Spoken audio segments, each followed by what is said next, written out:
नमस्कार, प्रणाम। आइए, आज है 19 फरवरी 2026। मालूम है फाल्गुन शुक्ल द्वितीया, फाल्गुन महीने की दूसरी द्वितीया है जो कब तक है? वह है 11 बजे तक। फिर है तृतीया, फाल्गुन द्वितीया है 16 बजे, 16 माने शाम को 4 बजे तक। फिर है तृतीया तिथि, दिन है बृहस्पतिवार। पूर्वा भाद्रपद नक्षत्र है 8:52 तक पीएम रात्रि में। फिर उत्तरा भाद्रपद लग जाएगा। सिद्ध नाम का योग है, चंद्रमा मीन राशि में है और सिद्ध नाम का योग है।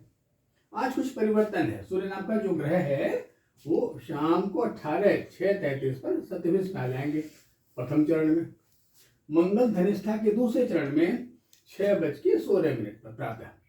शुक्र सत्यविश के चौथी चरण में प्रातः 8:38। ये इन ग्रहों का परिवर्तन है। जो वर्तमान परिवेश है, वर्तमान का जो वातावरण है, शुक्र काफी कमजोर था। अभी 17 तारीख को शुक्रोदय हुआ है, अभी मैच्योर नहीं हो पाया है क्योंकि बालक तो अवस्था में ना। तो जो भाषा की मर्यादा होती है या सामाजिक समरसता का अनुशासन होता है, मर्यादाओं का निर्वहन होता है, उदाहरण का या उदारता का एक जो प्रारूप होता है, ये सब बड़ा कमजोर हो जाता है। वातावरण क्षुब्ध सा कहा जाएगा। ऐसी सनसनी की घटनाएं जिससे मन अवाक से रहते हैं। यानी आज का जो वातावरण है, लगता है वो उसकी मर्यादा तार तार होती जा रही है, जैसे किसी को वस्त्र विहीन कर दिया जाए। आई बात, चाहे सामाजिकता के अंदर की वातावरण, अंदर का वातावरण, वैश्विक परिवेश का वातावरण, राजनीति के नायकों का आपसी सामंजस्य का वातावरण हो, सत्ता पक्ष विपक्ष का वातावरण। तो जो बातचीत का संवाद होता है ना, इसकी एक मर्यादा रेखा होती है, वो मर्यादा टूटती नजर आ रही है। और ये दोनों कारण हैं। एक शुक्र का बड़ा कमजोर होना, जो भाषा के सौंदर्य का या उसके मिठास का, उसके मधुरता का संचालक होता है। भाषा बिल्कुल मधुरता रहित हो जाए। और मंगल जो अनुशासन का मालिक, डिसिप्लिन हमारे जीवन दोनों बड़े आवश्यक है। नहीं, वर्तमान परिवेश अच्छा नहीं कहा। चलिए आगे बढ़ते। आज का विषय है, हम लोग आगे बात कर चुके थे 5 नंबर पंचम भाव का और एकादश भाव का। आज बारी 6 नंबर के भाव का, 6 नंबर और 12 नंबर, 6-12 की बारी है। ये 6 क्या होता है भाई और 12 क्या होता है? 6 के अपने नाम हैं। 6 के नाम क्या है? रिपु, शत्रु, शास्त्र, रस, गुण, रोग, तमाम नाम है और अच्छे नाम है। 6 नंबर वाकई बहुत महत्वपूर्ण है। सारे रसों का संचय है, सारे शास्त्रों का है। 6 ऋतुएं हैं, उन 6 ऋतुओं का प्रतीक है 6 नंबर। ऋतु परिवर्तन का द्योतक है 6 नंबर। ये 6 नंबर जिसे कहा गया रिपुरोग शब्द कहा गया ना, ये बिल्कुल उल्टा है। ये वो भाव है जो रिपु से, रोग से बचाता है। अब रिपु क्या है, रोग क्या है, पर इसको तो जानना। अरे भाई, ये 6 नंबर हमारे पृथ्वी तत्व की शुरुआत है। ये बताता है कि पृथ्वी का जो अलंकरण है वो हरित वर्ण है। जो हरे हरे छोटे छोटे पादप वृक्ष, इससे भारी पृथ्वी भरी रहती है, पुष्पलताएं होती हैं, तो पृथ्वी का सौंदर्य बढ़ जाता है। खेतों में जब सरसों के फूल लहलहाते हैं, खेतों का सौंदर्य बढ़ जाता है। वृक्ष जब फलों से लद जाते हैं तो उनका सौंदर्य बढ़ जाता है। यही 6 नंबर है। ये पृथ्वी तत्व का प्रारंभ है। पृथ्वी तत्व का प्रारंभ है, यानी यह मातृसत्ता का प्रारंभ है। और मातृसत्ता जीवन के सबसे महत्वपूर्ण सत्ता है, सबसे इंपॉर्टेंट सत्ता है। यानी जीवन का जो पहला गुरु है, पहली पाठशाला से कैसे कहते हैं? माता कहते हैं। मां से बड़ा कोई गुरु नहीं होता है। मां से मिले संस्कारों का जो प्राप्त होता है वो किसी पाठशाला में नहीं प्राप्त हो सकता है। वो माँ का अंचल, माँ के स्मृत दूध, माँ का स्पर्श कितना परम सुखद होता है। वो कितनी करुणामयी होती है, कितनी संवेदनशील होती है। मानो बच्चे उसका गोद मिल गया, उससे अमृत तो प्राप्त हो गया, अमृत रस की वर्षा हो गई।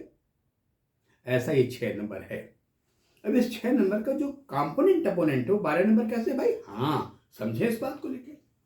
ये जो 12 नंबर है ये इलाका है, इसे कहते हैं ईशान कोण। ये है नैऋत्य कोण का इलाका, नैऋत्य कोण, ईशान कोण। ईशान और ये ऊपर पानी का इलाका है, नीचे पृथ्वी का इलाका है। मैंने 6 नंबर पृथ्वी के इलाके की शुरुआत करता है और 12 नंबर ईशान कोण मैंने वो पानी के इलाके की शुरुआत करता है। वो कहता है मैं पृथ्वी, कहा मैं पानी, कहा मैं पूरक एक दूसरे के हैं। क्योंकि पृथ्वी का जो हरित वर्णा है, उसके जो वृक्षों का, उसके पादपों का, उसके उन तृणों का सौंदर्य मेंटेन है, तो उसको पानी की बड़ी जरूरत है। अगर हमारी पृथ्वी से नमी खत्म हो जाए, उर्वरा शक्ति नष्ट हो जाएगी, पृथ्वी बंध्या हो जाएगी। जहां ऊंचे शिखरों पर, पहाड़ियों पर, चट्टानों पर जहां पानी टिकता नहीं, वहां की पृथ्वी कैसी होती? ऊसर, बंजर कहते हैं उस पृथ्वी को। यानी हमारा पानी हमारे पृथ्वी का मुख्य कंपोनेंट है। अपोनेंट कैसे है इसको समझना। बात अपोनेंट क्या थी? वर्षा ऋतु में जब खूब पानी बरसता है वर्षा ऋतु में, तो पृथ्वी पर बाढ़ आ जाती है, फ्लड। वो पृथ्वी के लिए बड़ा ही दुष्कर कहा जाता है। एक तो अधिक पानी या बाढ़ पृथ्वी के अस्तित्व को कमजोर कर देता है, नष्ट कर देता है। पृथ्वी पर निवास करने वाले प्राणियों के लिए बड़ा पेनफुल होता है, दर्दनाक होता है। तमाम सारे उस बाढ़ में तमाम सारे ऐसे पशु होते हैं, ऐसे छोटे छोटे पृथ्वी के जंतु होते हैं जो नष्ट हो जाते हैं। आम जीवन बड़ा दुखमय हो जाता है। वो बाढ़ है, बिना पानी के काम चलना नहीं है, उर्वरा शक्ति बढ़ती रही है और पानी अधिक हो जाए तो बाढ़ आ जाए। उस समय पृथ्वी का जो भूषुत्र है, भूषुत्र पुत्र अवनीनंदन मंगल, वो रक्षा करता है अपनी लाल मजबूत मिट्टियों से, चट्टानों से। खैर, यानी पानी अपोनेंट है। दूसरे, इसकी गरिमा है पृथ्वी तत्व का। गरिमा क्या है? हाँ, बहुत महत्वपूर्ण गरिमा। कहा इसकी गरिमा है, इसके अंदर व्याप्त संवेदना, इसके आंचल का दूध, स्तन का दूध, ये संचालित करता है, संचालन करता है ईशान कोण का इलाका, 12वां इलाका।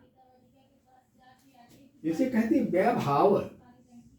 वैभाव क्या सिखाता है? वैभाव कहता है, व्यय का शाब्दिक तात्पर्य तो खर्चे से लोग जोड़ लेते हैं, पर ये वैभाव बहुत बड़ा भाव है, बहुत महत्वपूर्ण भाव है भाई, बहुत महत्वपूर्ण। क्या कहता है? ये कहता है व्यय। व्यय जीवन के पाठ का एक बड़ा दार्शनिक महत्व है। बिना व्यय किए आय हो नहीं सकता है। जब हम व्यय करते हैं तभी आय प्राप्त होता है भाई। अगर हम बाहर निकले हों, सामान खरीदने निकले हों और हम पैसे न खर्च करें तो हम सामान्य घर नहीं आएंगे ना। ये प्रत्येक व्यय का संकेत है। जैसे सम्मान व्यय, किसी को सम्मान देना, स्नेह देना, आदर देना, सत्कार देना, मीठी बाणी देना, प्रेम की अभिव्यक्ति देना, ये जो देने की प्रवृत्ति है ना, ये इस 6 नंबर का पूरक हो गया। जब हम देने में दाता बन गए ना, दाना, हम दानी प्रवृत्ति के हो गए ना, दाता बन गए ना, तो फिर क्या हो गया? तब हमारे रिपु खत्म हो गए। मीठी भाषा से रिपु खत्म होते हैं, तो शत्रु नहीं होते। तन का बैरी कोई नहीं, तन का बैरी कोई नहीं, मन शीतल हो जो मन शीतल। तन का बैरी कोई नहीं, जो मन शीतल होए। तू आपा को डारी दे, तू आपा को डारी दे, दया करे सबको। हमारे कबीरदास जी क्या कहते हैं? कहते हैं तन का कोई बैरी है ही नहीं है। अगर मन शीतल हो जाए, शीतल मन में अगर मधुर भाव आ जाए, कारुण्य भाव आ जाए, अपनाने की कला आ जाए, तो तनका को बैरी बैरी नहीं, बशर्ते उसके लिए मन का जो आपा है ना, अहंकार, क्रोध, अहंकार, ये नष्ट हो जाए। क्योंकि आपका क्रोध, आपका अहंकार यही आपका शत्रु होता है। खैर, तो ये है हमारा 6 नंबर। ये 6 शास्त्रों का मालिक। कैसे? 6 का मतलब गुण भी कहते हैं ना, गुण, और रस भी कहते हैं। प्रत्येक चीज में रस की बड़ी आवश्यकता होती है। रस बड़ा अनिवार्य है। पानी का रस हो, भोजन का रस हो, संबंधों का रस हो, जीवन का रस हो। रसविहीन बड़ा नीरस होता है। लोग कहते हैं बड़ा नीरस है, बड़ा मायूस सा पड़ा हुआ है, जीवन नीरसता से भर गया है, ऐसे वाक्य सुनने को मिलते हैं। तो पहली शिक्षा है इस भाव का, जीवन में रसपूर्णता, मधुर वाणी, मिठास, ये वैसा सद्गुण है जो न तो रोग होने देगा न निबुद्धि। क्योंकि हमारे रोग का जो परम कारण होता है ना, मुख्य आधार होता है ना, क्या कहते हैं? अहंकार, क्रोध। क्रोध हमारे शरीर के स्वास्थ्य को नष्ट कर देता है। रोगी व्यक्ति स्वस्थ नहीं हो सकता है, और क्रोधी व्यक्ति जो क्रोधजन्य है, क्रोधपूर्ण है, अहंकार पूर्ण है, वो तो शत्रु पैदा कर लेगा ना। क्रोध शत्रु को पैदा कर देता है। और मिठास, मधुरता शत्रु को मित्र बना देता है। जब शत्रु मित्र हो जाएगा तो फिर बैरी किस भाव का भाई, शत्रु किस भाव का। और जब अंदर शीतलता आ जाए, रसपूर्णता आ जाए, रस आ गया तो पूरा हमारा एंडोक्राइन सिस्टम अच्छा हो गया। और 12 भाव अच्छा हो गया, ये भाव अच्छा हो गया तो क्या हो गया? हमारे मस्तिष्क में अमृत जल हो गया, रसपूर्ण हो गया, अमृत हो गया। और फिर ओज वृद्धि हो गई, ओजस्विता बढ़ गई। अतः ये 6 नंबर और 12 नंबर के यह संबंध बड़े मजबूत हैं। अगर हम राशियों की बात करें तो 6 नंबर कन्या है और 12 नंबर मीन है। जो 6 नंबर है ये कहाँ शरीर में है? कहाँ? वहां है जहां हमारा कुंडलिनी जागरण है। बहुत महत्वपूर्ण चक्र है ये, बहुत महत्वपूर्ण चक्र है। और जो 12 नंबर है, जो 12 है, मैंने कहा ना कि ये ऊपर हमारे मस्तिष्क के पार्ट पर जहां मेष और मीन का मिलन है, एक कुंभ है, घड़ा है, और वहां मेष मीन मिलने हैं, जहां बिजली और पानी, सही बात, यहाँ उसका मिलन है, मीन राशि है। और इन दोनों के बीच का जो संबंध है, ये सान कोण जीवन की पवित्रता का द्योतक है।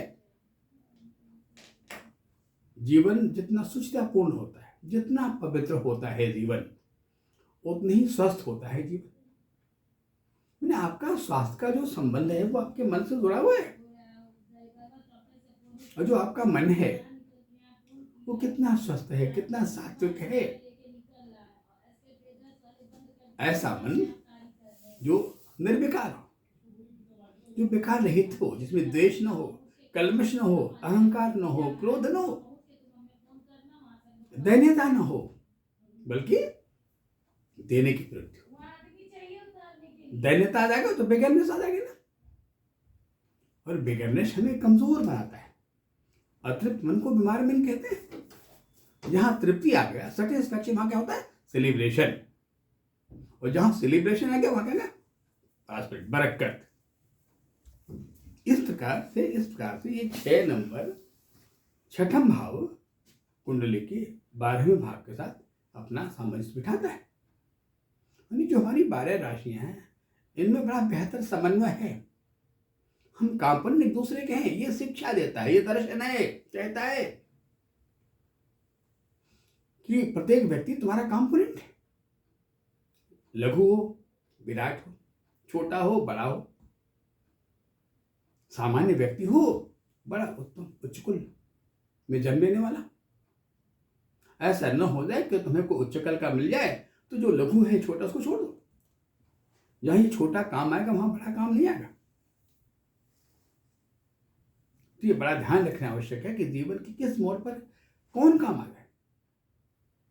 अतः अच्छा व्यक्ति वो है जो इस भाव का जो शिक्षा है, इस भाव का जो प्रेरणा शक्ति है, प्रेरक है। ये भाव क्या कहते हैं कि ऐसी भाषा हो, ऐसे भाषा की अभिव्यक्ति हो, ऐसी भाव भंगिमा हो कि मानो मित्रवत चलती हुई मित्रवत भाव से रस बेखे रहे और पराई भी आपके मुरीद हो जा रहे, तो शत्रुता खत्म हो जाएगी।